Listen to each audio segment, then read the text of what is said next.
Olá, sejam todos muito bem-vindos ao nosso podcast Conexões para Crescer aqui no Hub. E hoje temos a presença especial do Marcos Garcia. Ele é empreendedor, CEO da Conia Tecnologia, consultor e especialista em tecnologia com mais de 40 anos de vivência prática no mercado. E já liderou projetos de transformação digital em empresas de médio e grande porte. Escreveu livros técnicos, atuou como Microsoft MVP e hoje comanda sua própria consultoria voltada para soluções de engenharia de software, DevOps, automação e IA aplicada. Mas a sua trajetória vai além dos cargos e certificações. Ele começou a vender ainda criança. Ele viu o mercado de informática nascer, quebrou mais de uma vez, voltou ao mercado formal, empreendeu de novo e construiu a sua reputação a partir da entrega constante e da capacidade de aprender com os próprios erros. Também é ultramaratonista, isso aí é um diferencial, né? Com provas de mais de 200 km aí no currículo. A disciplina dos treinos, o foco em resultado e a resiliência mental ganham vida nas páginas desse livro como metáfora e verdade da vida de quem vive da própria iniciativa. Marcos, muito obrigada por ter aceitado o nosso convite, seja muito bem-vindo. E hoje a gente quer ouvir um pouquinho mais do seu negócio. Bacana, muito prazer aí em fazer parte desse podcast e será um prazer aí tentar responder o máximo de perguntas possíveis.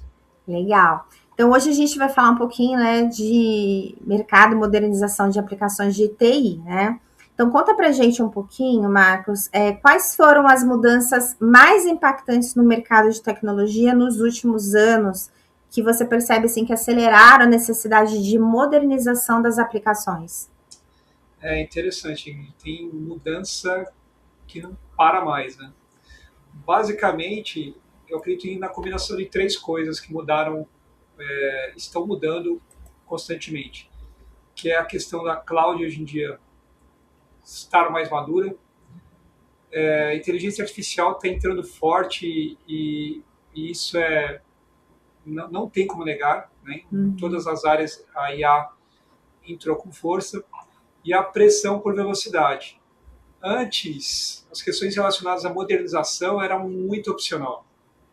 Então, vou modernizar tal, mas hoje não, hoje é uma questão de sobrevivência. Quem ainda depende de monolito, né, em tecnologia a gente chama de monolito, aquele software único que a gente comprava de caixinha, pesado, que para rodar precisa de um computador forte, um servidor forte, está ficando para trás, está ficando lento demais e não dá para competir.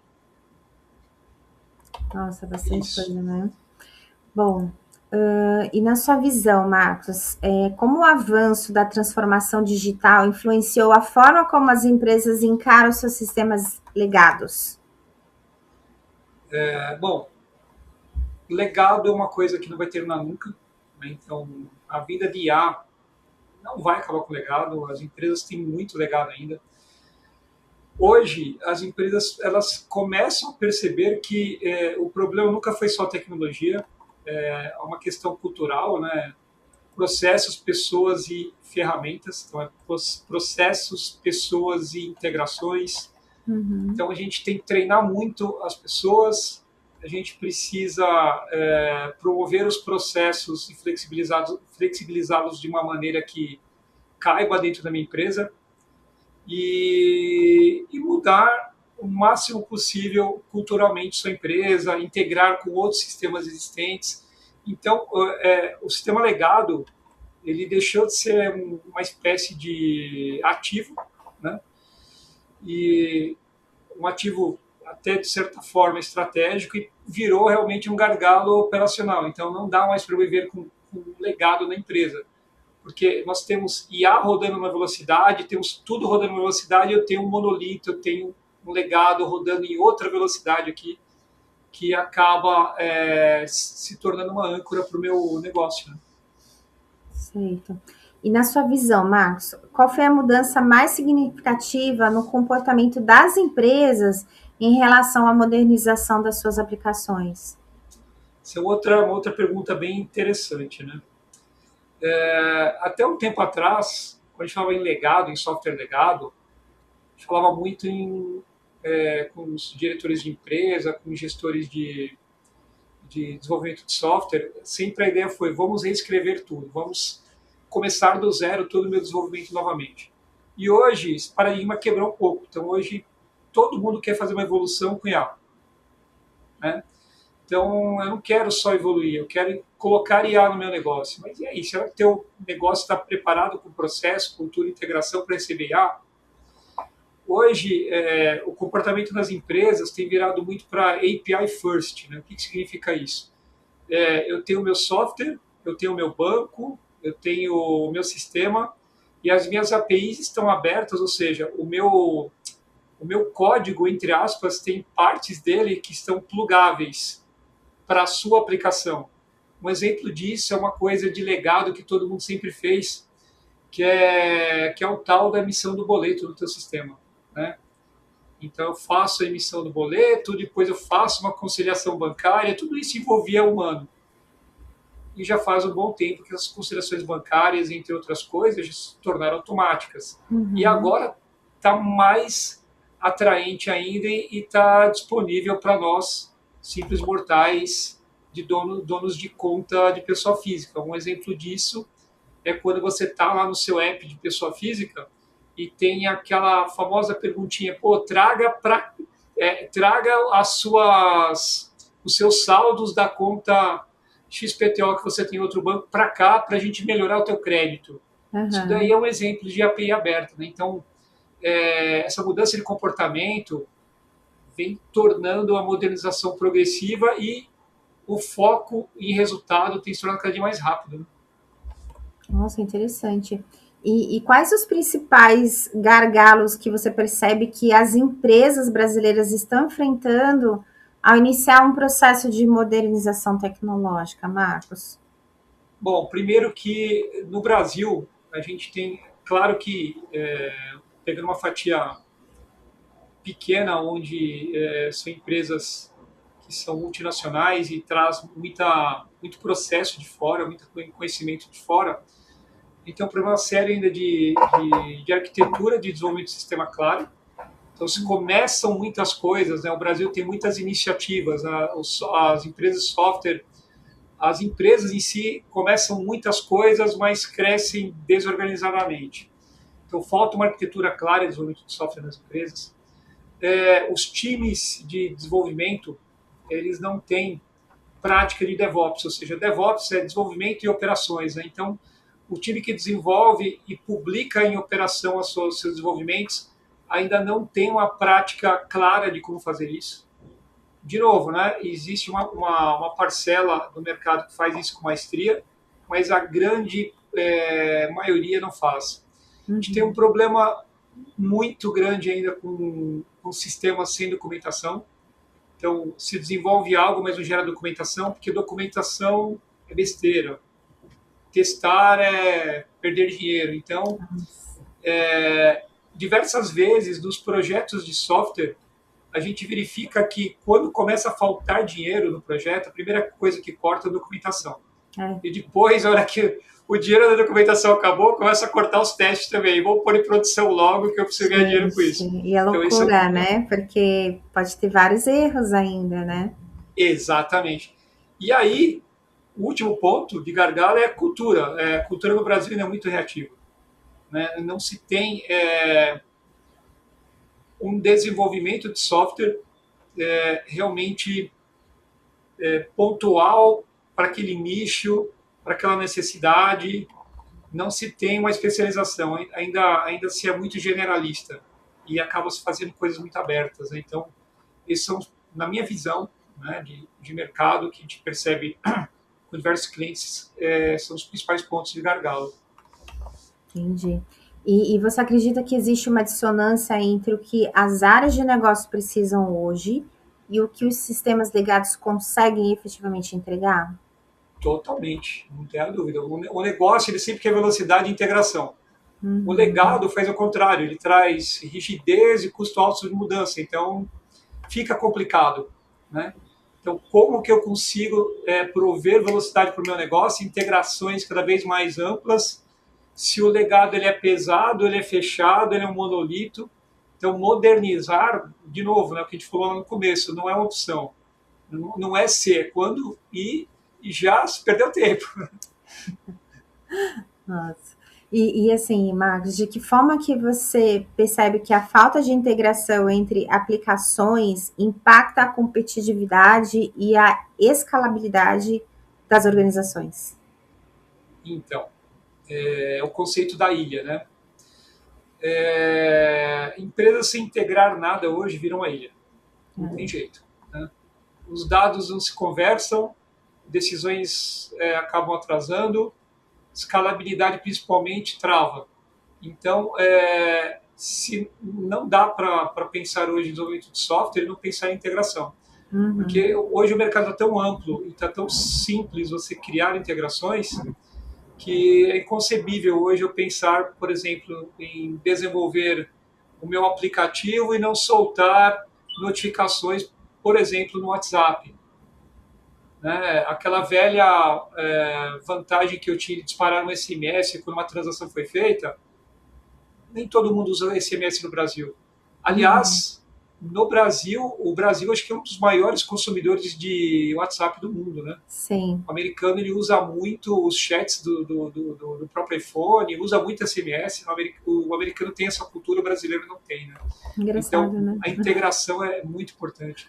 Que na nossa visão o WhatsApp é tão melhor, A gente faz isso no tem WhatsApp, né? muito mais recursos, né, do que É um isso aí. SMS, é isso mesmo. E assim, o que, que você percebe aí como tendências mais promissoras no campo, né, de modernização de aplicações, seja cloud, microserviços, APIs? Bom, fala um pouquinho mais para gente. Bacana. Vamos lá, já que a gente fala em muita API first, então a gente está falando em API management, então eu tenho que gerenciar a API. Para gerenciar a API, existem alguns sistemas de mercado, vários fabricantes têm esse tipo de sistema, então essa é uma tendência. Tem muitas empresas que já fazem gerenciamento de API com maestria, mas tem muita empresa que a API não gerencia. Um exemplo de gerenciamento de API, o Uhum, Hub, sim. né? Vocês são um grande hub de informação. A gente não acessa essa API, né?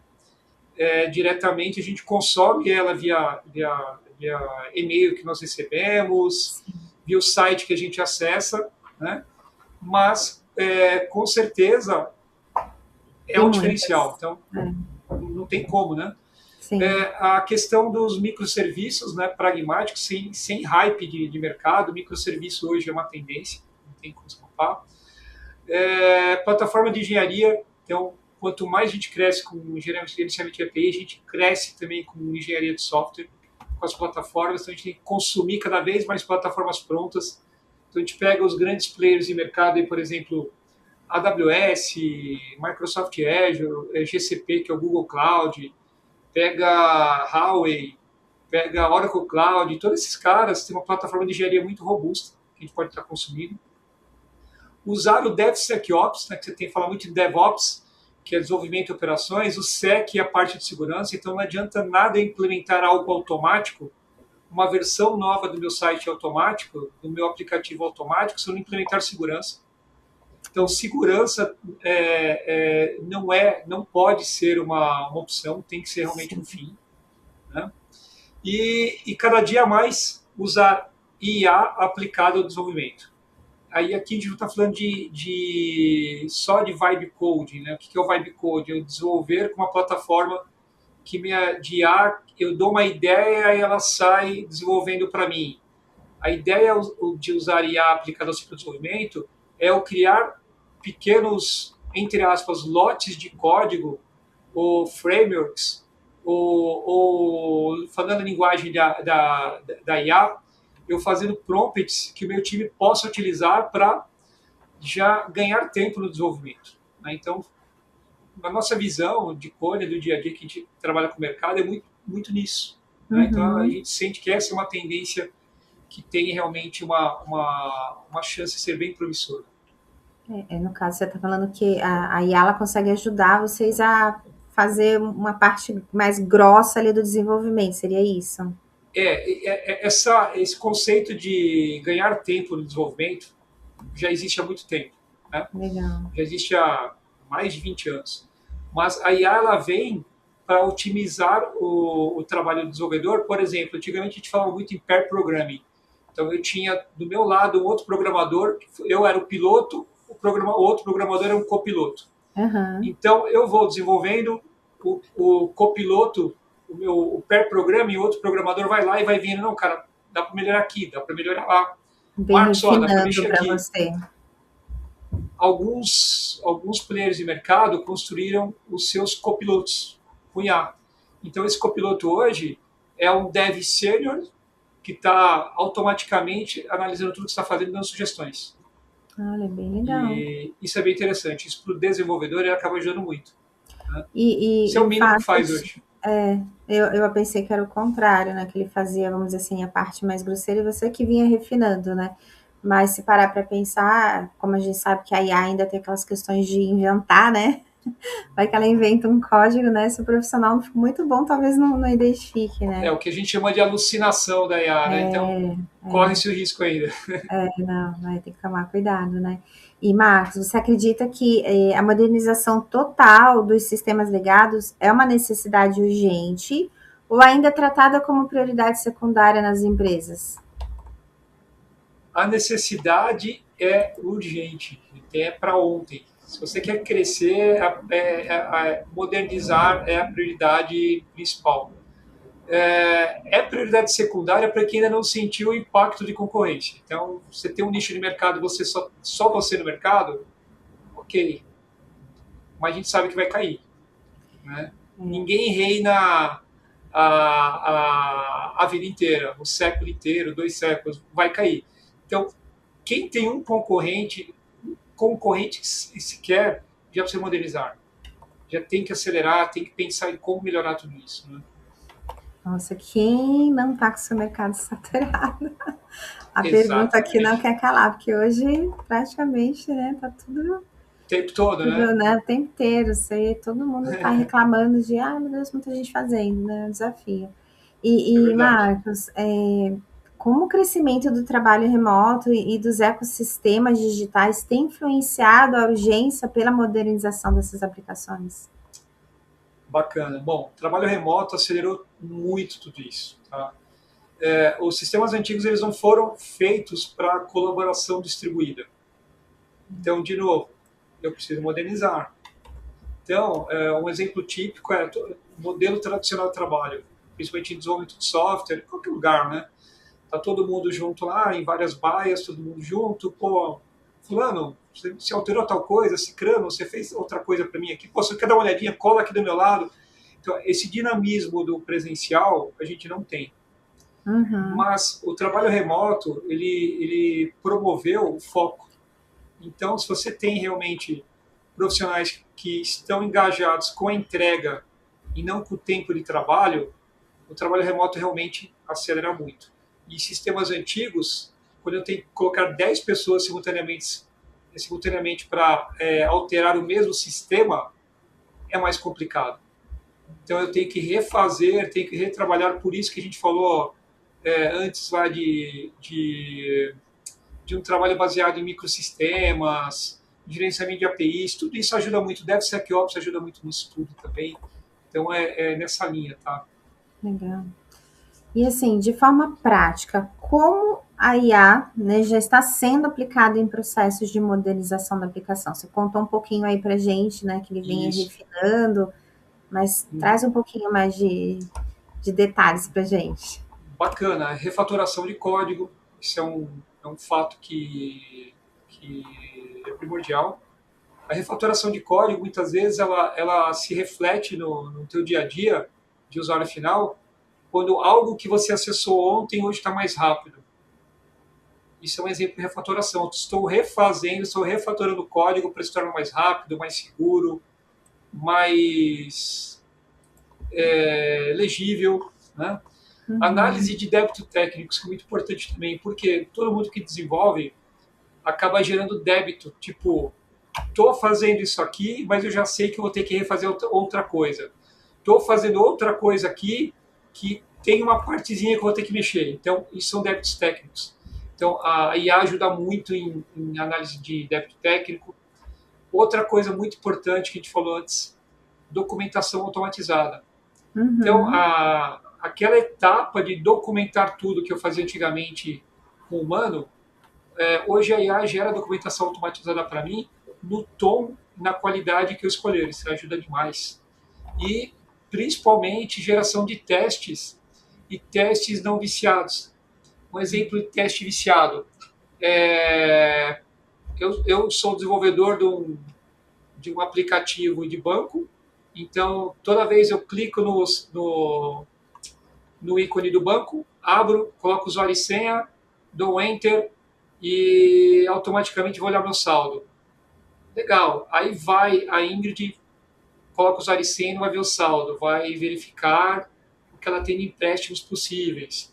Então você muda dos caminhos tradicionais. Então a IA ela analisa o que a gente chama em teste de desenvolvimento, a gente chama daquele caminho feliz ou de um teste de regressão, que é um teste mais completo. Então, para você montar Uhum. um teste de regressão, que é um teste completo da sua aplicação, por diversas vezes isso demora muito. E a IA ajuda muito nesse quesito de automações e afins. Tá? É como se ela estivesse vendo o seu perfil de uso do usuário. Seria mais ou menos isso? Exatamente. Legal. Exatamente. E assim, Marcos, na sua opinião, qual tecnologia emergente tem maior potencial de transformar o cenário de modernização nos próximos anos? A IA integrada realmente ao DevOps. Então, falando novamente, o que é o DevOps? DevOps é desenvolvo, testa, publica e usa. Né? Então, esse ciclo de desenvolvo, testa, publica e usa é um ciclo que custa caro. Né? Então, tem grandes fabricantes de mercado e grandes sites. Vou dar um exemplo. O Mercado Livre é um dos maiores exemplos hoje no Brasil de publicações simultâneas por dia. Eles publicam, eu acredito que milhares eles possuem milhares de publicações diárias. Eles usam muito DevOps. Então, a partir do momento que você integra a IA no teu DevOps, você ganha muita velocidade de desenvolvimento e qualidade de entrega, realmente. Né? Eu acredito que a IA integrada DevOps é uma tecnologia bem emergente e bem possível e facilmente implementável. Legal. E assim, você acredita que existe algum uso de IA ou automação, né, nesse setor que ainda é subaproveitado, mas que você enxerga como uma grande oportunidade, um grande potencial? Eu acredito que muita gente usa IA para tudo, mas quando a gente fala em governança técnica, análise arquitetural, que é um pouco do que eu já comentei anteriormente também, ainda está muito subaproveitado. Então, a IA tem um potencial muito grande para você contextualizá-la a respeito desses assuntos e ela realmente te retornar respostas de qualidade nesse quesito. Todo mundo fala de código, mas poucos usam IA para decisões estruturais, entendeu? A gente sente Muito bom, demais. muito bom. E, Marcos, agora a gente vai falar um pouquinho sobre a Conia, né? Então, Bacana. quero que você traga aí para gente, né, os diferenciais e alguns cases, né, que vocês têm aplicado. Então, conta para gente como a Conia tem atuado, né, para ajudar os clientes a superar os desafios mais comuns da modernização de aplicação. Você falou um pouquinho aí de mercado, né, mas agora fala como vocês têm feito. Bacana, vamos lá. Bom, a gente costuma dizer que a gente não vende tecnologia, a gente não vende moda tecnológica, na verdade, tá? O que a gente sempre faz são vendas consultivas, são vendas que primeiro a gente entende o cenário do cliente. Por diversas vezes nós recebemos necessidades de clientes com perguntas foram feitas para eles. Ó, se tiver Uhum. algum link aí com a Hub aí é mera coincidência. Mas apesar dessa pré-qualificação chegar até nós, a gente precisa conversar com o cliente, entender as nuances, né? Entender realmente o cenário real, o legado, o time, o processo, o risco. Então, a Cônia faz muito disso. Tá? Então, a gente, depois de um de um bom tempo de mercado, estamos indo para 16 anos, a gente costuma dizer que a Cônia ela vende essa consultoria em engenharia de software que, por um acaso, acaba culminando em desenvolvimento. Então, resumindo em uma frase, uma vez me perguntaram, o que você falaria o que é a Cônia para qualquer senhora de 80 anos que você encontra no elevador? Se encontrar o Silvio Santos no elevador, que agora é falecido, o que você falaria para ele que você faz? A Cônia ajuda departamentos de negócio e de desenvolvimento de software a desenvolver as suas ideias. É isso. Muito bom. Basicamente é isso. Bacana. E quais diferenciais estratégicos a Cônia oferece quando comparada a outras empresas que atuam nesse mercado? Legal, Ingrid. A gente tem uma forte base Microsoft, né? Então, desses 16 anos de vida da Cônia, eu diria que mais de 10 anos foram com foco total em tecnologias Microsoft. Depois, a gente veio nos últimos 6 anos abrindo bastante, porque a cloud vem abrindo, né? Então, a gente veio abrindo muito para tecnologias cloud AWS, Google e afins. E DevOps. Então, nosso carro-chefe hoje é Cloud e DevOps, são os nossos diferenciais. Outro ponto que é um diferencial nosso é visão prática, não teórica. Então, a Cônia, ela atua em várias verticais de mercado. A gente entra na horizontal de várias verticais. Então, a gente não tem uma especialidade em uma vertical. Então, a gente atua hoje em vários segmentos. Então, medicina, e afins. Varejo, jurídico. Então, a gente não tem um nicho específico realmente, né? A questão da modernização progressiva também, então a gente consegue realmente montar projetos que caibam no bolso do cliente. Não adianta eu chegar com um projeto elefante que vai demorar, o famoso que a gente costuma brincar, o tiro de canhão-formiga, né? Não adianta eu ter um tiro de canhão para matar uma formiga, então não adianta eu chegar com uma tecnologia robusta, com muita coisa, se o cliente precisa disso aqui. Então Sim. por diversas vezes o cliente chega para a gente com uma necessidade, a gente ouve a necessidade, sugere, cara, você não quer começar menorzinho aqui? Você Sim. vai evoluindo, porque eu entendo que você ouviu isso de alguém, que é interessante, mas para o teu momento atual não. Então a gente costuma fazer várias análises, vários assessments iniciais antes de realmente fechar uma proposta. Então são vendas consultivas de verdade, né? E a gente costuma sempre trabalhar com governança técnica desde o início do projeto. Então, todo projeto que a gente começa com uma estrutura de projeto grande, mesmo que o projeto seja pequeno, para que a coisa cresça de uma forma estruturada e que tenha começo, meio e fim, principalmente. Muito bom.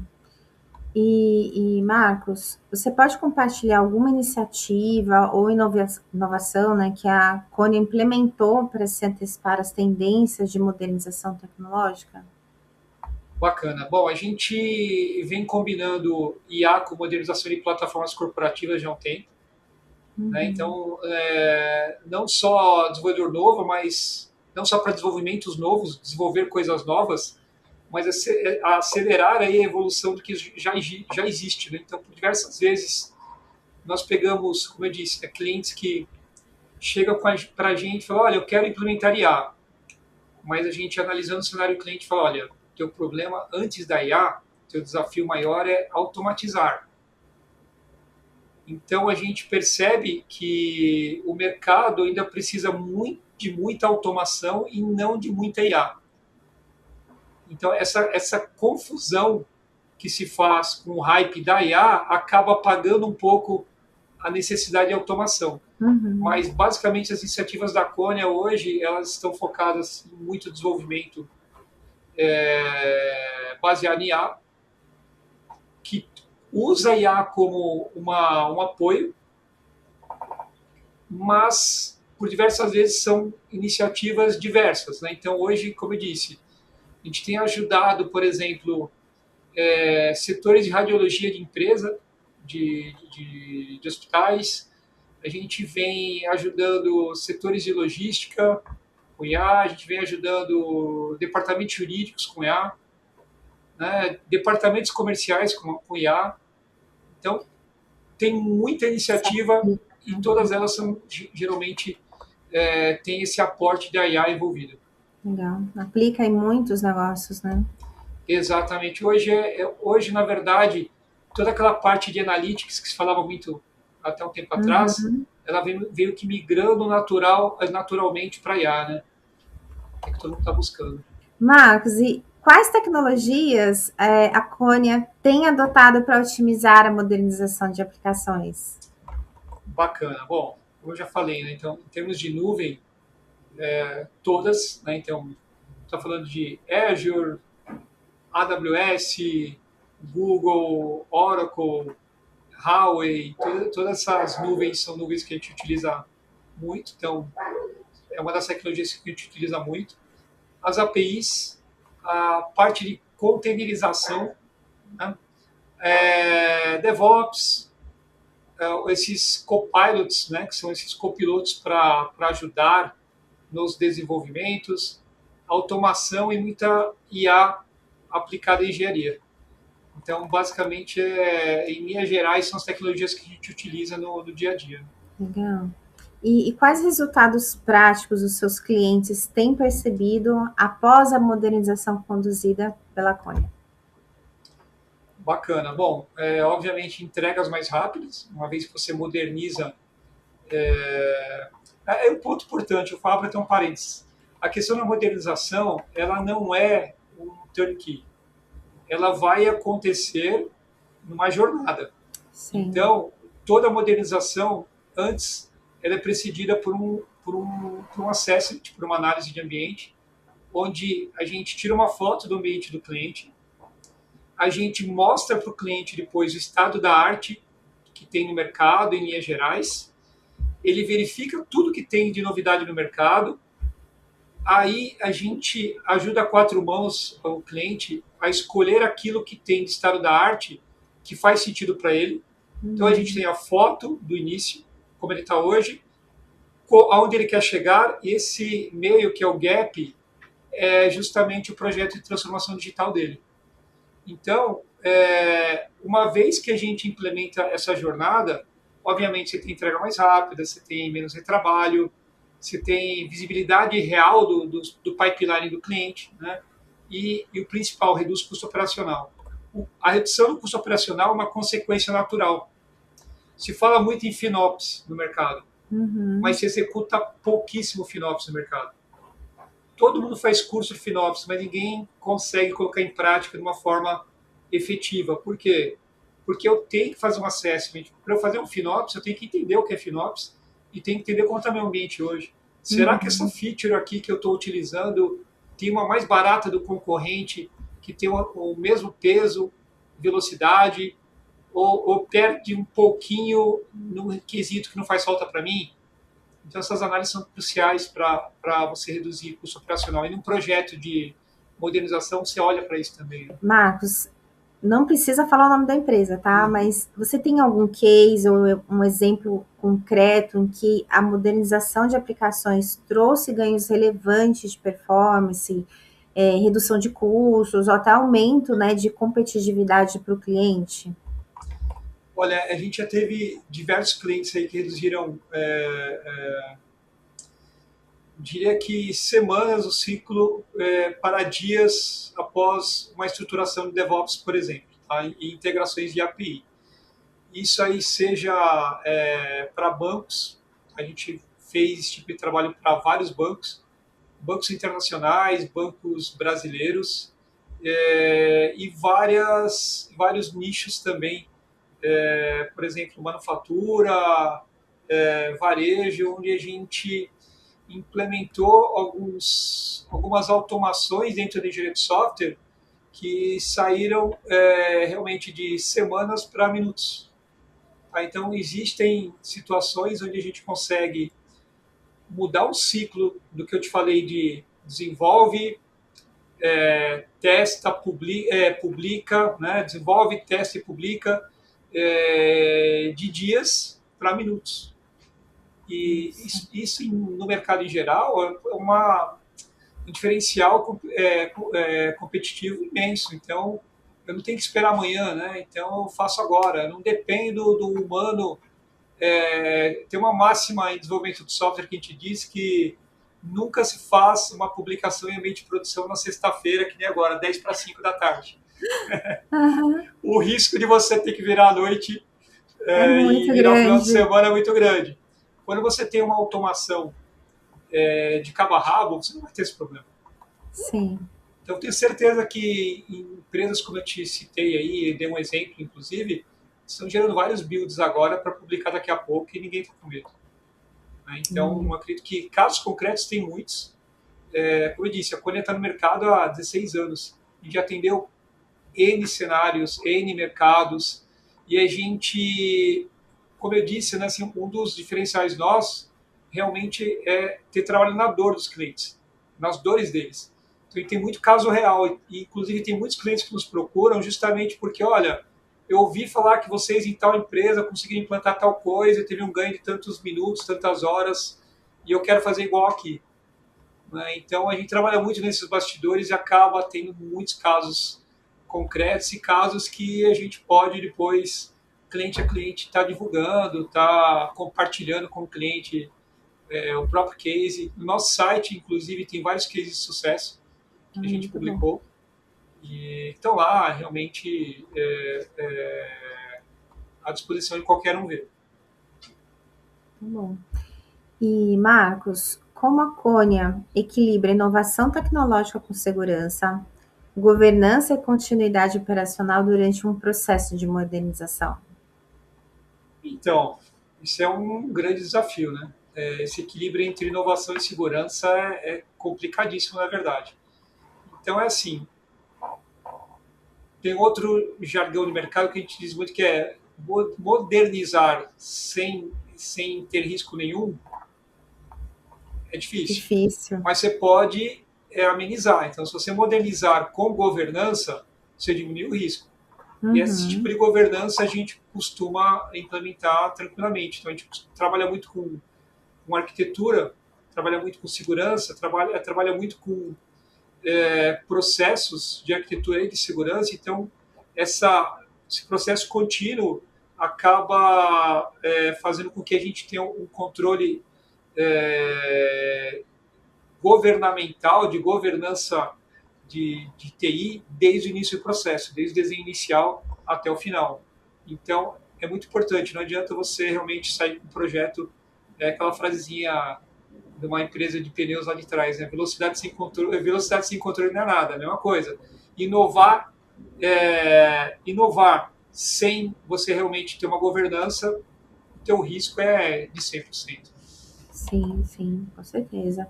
E conta pra gente, de que forma o Hub tem apoiado a Cônia na geração de novos negócios? Tem algum cliente ou algum projeto aqui que você conquistou, né, com a nossa plataforma que você, né, poderia estar mencionando? Não precisa falar o nome da empresa, mas se Uhum. quiser falar o segmento, a gente ficaria bem feliz de saber. Bacana. Eu tive já. Bom, a gente já é parceiro da Hub há alguns anos, né? Nem me recordo quantos, mas a gente já teve clientes no segmento de cervejeiro, no segmento de clínicas médicas, cliente fabricante da área dentária, de produtos para dentistas, na verdade, né? Aham, A gente teve já odontológicos, né? clientes de governo, Olha, de órgãos estaduais também, né? Eu diria até que o win rate com a Hub ele é muito bom uhum, e nos últimos 6 meses eu arrisco dizer que um dos maiores geradores de lead para a gente está sendo a Hub. Né? muito bom. E um fato interessante é justamente porque esse mercado que a gente atua de desenvolvimento de software, de modernização de aplicações, é um mercado que não é só preço. É reputação, é conhecimento de causa, A entrega, entendimento do né? cenário do cliente. Foi como eu disse lá atrás, né? Então, quando a Hub manda um lead para a gente analisa pelas perguntas, obviamente, que são feitas, E por lá já dá para detectar que, pô, esse cliente não é para mim ou é para mim. Pô, mas Marcos, aí vem a pergunta, você não seta já, você não configura os clientes que são principais para você? Sim, mas dentro desses clientes que já vem filtrado pelo Hub, por diversas vezes você está num momento estratégico que você não quer aquele tipo de cliente. Sim. Então você passa a vez, né? Então não adianta, e aí tem uma dica para todo mundo, né? Não adianta eu sair correndo para pegar um lead. Sim. Pode ser que você Tem não que vai conseguir analisar, né? atendê-lo. Tem que analisar realmente. E aí para cima realmente entender a necessidade. E de novo, né, a gente verifica que não é só custo, não é só valor. Às vezes o cliente coloca lá que o valor da necessidade dele é de X a X mil, mas na hora que você mostra para ele que a necessidade dele, pode ser que ele gaste metade ou gaste o triplo. Sim. E muitas vezes ele não está dizendo em nenhum momento que ele não quer gastar o triplo. Falta, na verdade, ser convencido que não é um gasto, é um investimento que ele está fazendo e aquele investimento é Sim. super necessário para ele. E às vezes ele Então é não aí tem que nem entra, clareza, né, disso. exatamente aí onde que entra, eu acho que esse approach técnico de conhecimento de mercado, de trazer ideias e cases para o cliente. É um storytelling de verdade. Tem cliente que quer ouvir Sim, storytelling. Ele quer ouvir sim. realmente um caso de sucesso e quer falar, às vezes, até com o seu cliente. Né? Então, acho que o Hub tem esse papel bem legal. Tô bem feliz tá, com o desenrolar. Confesso para você que no começo, anos atrás, não estava tão ativo, mas Uhum. eu percebi uma melhora patente, bem significante nos últimos 2 anos. Eu diria assim que cada 10 leads que entram por mês para mim, 5 vêm da Hub. Olha, muito Está bem bom. legal. Esse é um número ótimo. Muito Bem bom. legal mesmo. Maravilha. Marcos, agradeço muito você ter aceitado o nosso convite para participar dessa entrevista, trazer mais informações não só da sua empresa, mas desse mercado, né, de tecnologia com tanta novidade, com tantas ferramentas, possibilidades, né? Eu acredito que, né, os nossos clientes aí vão poder tirar mais dúvidas, vão poder entender, né, a complexidade, mas ao mesmo tempo a facilidade, né, que as soluções que você tem aí pode trazer para sua empresa. Eu agradeço muito você ter vindo aqui para participar e contribuir com a gente um pouquinho mais de conhecimento. Imagina, eu que agradeço, foi um prazer aí. Sempre que eu puder colaborar, estou à disposição de vocês. Maravilha, obrigada, Marcos.